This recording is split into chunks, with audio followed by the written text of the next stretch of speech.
Mon regard sur la Corse, il est un peu compliqué parce que je trouve que c'est une île qui a besoin d'avancer, mais d'avancer dans le bon sens et tout en la faisant avancer, je pense qu'il faut la respecter. Je pense qu'on a besoin de l'organiser de manière cohérente, de faire vivre la montagne, de refaire vivre l'agriculture, de la moderniser. Alors, je parle au niveau du tourisme, de l'agrotourisme, de le dynamiser, parce qu'on a un gros atout, et c'est pareil pour la mer. Mais qu'est-ce qui manque à la Corse pour passer au niveau supérieur? Je pense que c'est un déclic, mais le déclic de tout le monde, et une volonté d'aller de l'avant et de pouvoir faire vivre, voir sur les 20 ans, sur les 30 ans à venir, parce que on parle toujours, on ne voit pas plus loin que le bout de notre nez, mais la réalité c'est que il ne faut pas qu'on l'emplâtre l'île à tout point de vue, que ce soit des constructions, il faut que ce soit organisé, il faut qu'on déroule une histoire et qui dure longtemps. Les gens maintenant ont envie de toucher la nature, ont envie de toucher, ils en ont marre du béton ciré, de l'inox, ils ont envie de vivre des choses vraies. Donc on a tout pour leur faire vivre ces choses vraies. À nous d'être intelligents, de nous donner les moyens de pouvoir promouvoir ça et pour pouvoir le développer un petit peu. Je pense que, je suis même convaincu qu'on a besoin d'apports de clientèle extérieure, de toute l'Europe.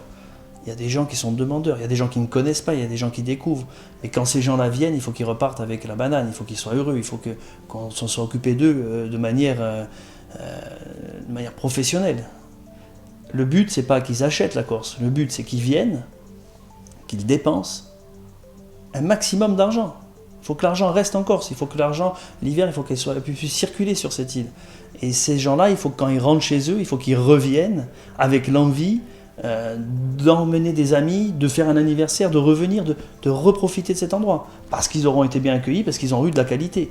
On a tout aujourd'hui pour faire de la qualité sur cette île. La Corse idéale, mais ça serait déjà que tous les Corses s'entraident et se tiennent les coudes pour éviter, on retrouve les Corses qui se tiennent via des associations sur le continent parce qu'ils sont seuls un petit peu au bout du monde.